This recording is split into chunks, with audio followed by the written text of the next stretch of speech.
بسم اللہ الرحمن الرحیم۔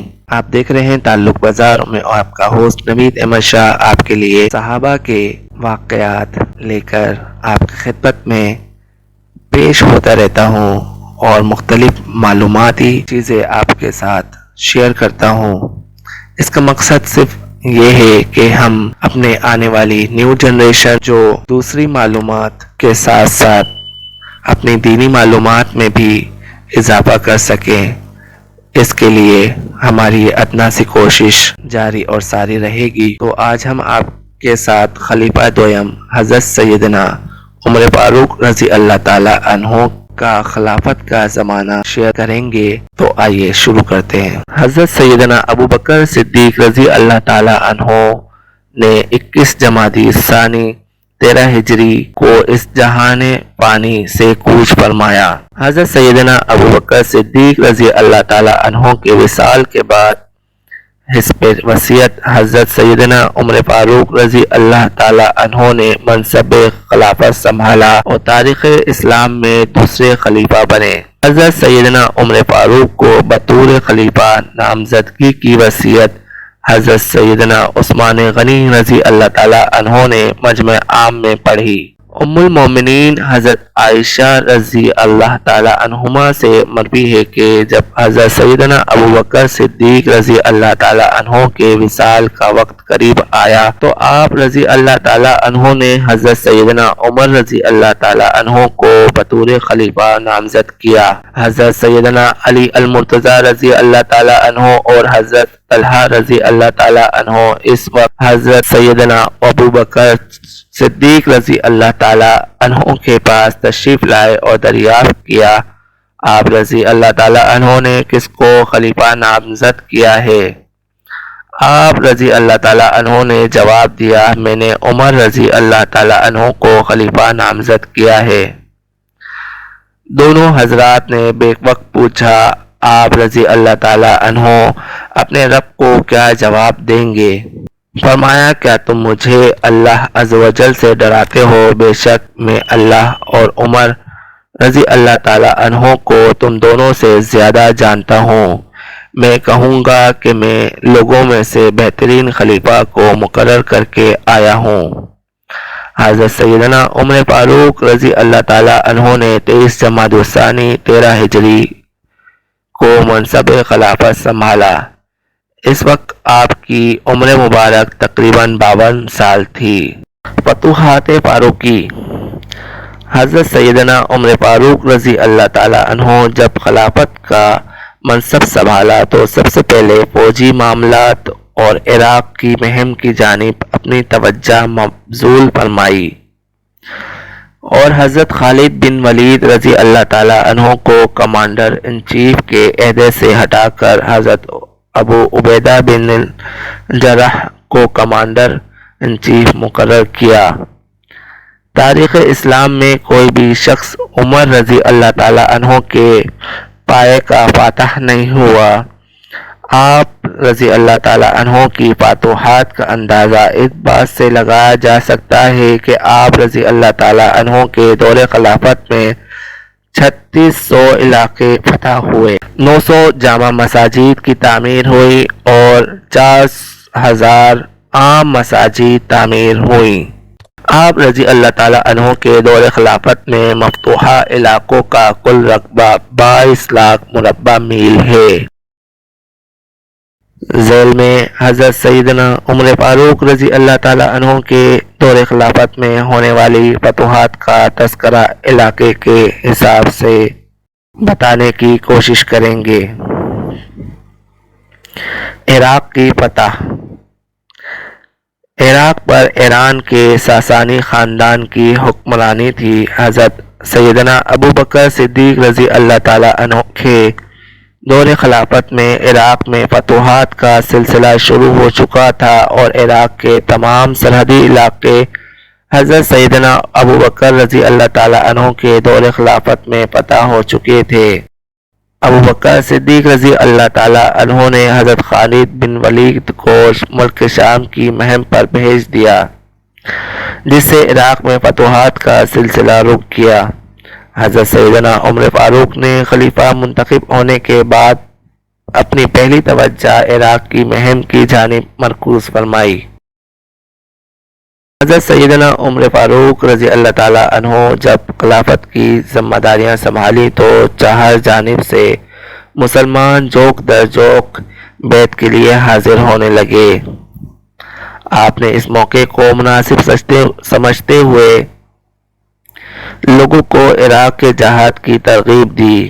حضرت مسنہ بن حارثہ رضی اللہ تعالیٰ عنہ نے آپ رضی اللہ تعالیٰ عنہ کی تائید کرتے ہوئے تقریر کی کہ عراق پر اہل ایران کا قبضہ ہے اور میں نے ان مجوسیوں سے ایک مقابلہ کرتے دیکھا ہے، وہ میدان جنگ میں ثابت قدم نہیں رہتے، اور تم سب جانتے ہو کہ عراق کے تمام سرحدی علاقے ہمارے قبضے میں ہیں۔ اس تقریر کے بعد لوگ درجوک فوج میں شامل ہونے لگے۔ حضرت سیدنا عمر فاروق رضی اللہ تعالیٰ عنہ نے 5000 سپاہیوں کا ایک دستہ تیار کیا اور حضرت ابو عبیدہ ثقفی رضی اللہ تعالیٰ عنہ کو اس دستے کا سالار مقرر کیا۔ ساسانی خاندان کی سربراہ ایک عورت پوران دخت تھی جو فارس کے متوقع کمسن حکمران کی وجہ سے تخت نشین تھی۔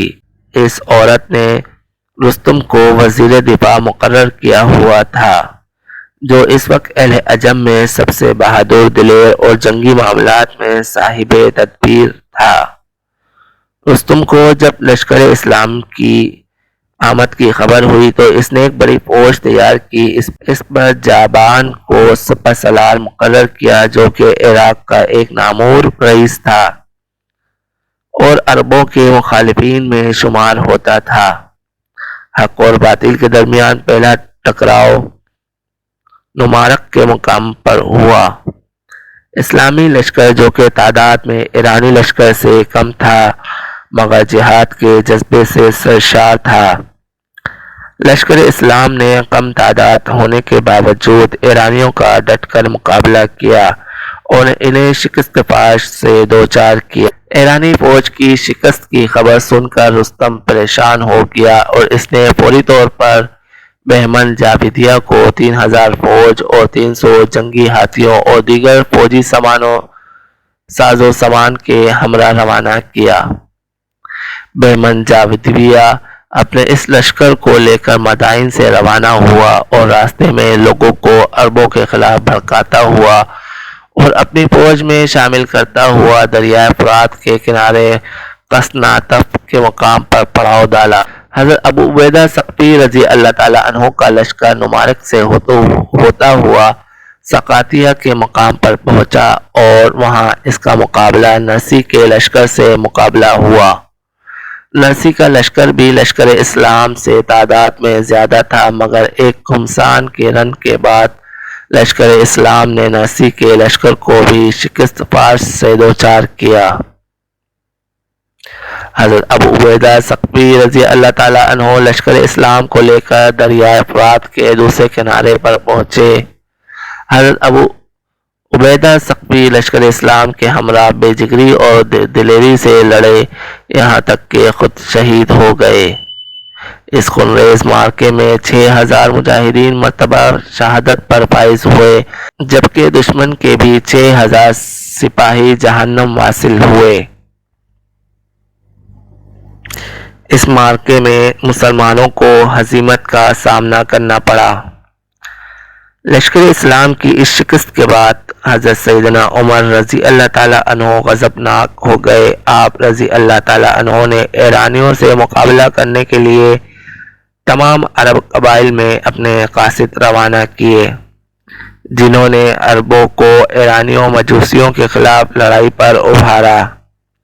یوں مختلف قبائل سے سپاہی جوک در جوک مدینہ منورہ پہنچنے لگے۔ حضرت سیدنا عمر فاروق حضرت جریر رضی اللہ تعالیٰ عنہ کی قیادت میں ایک لشکر عظیم روانہ کیا۔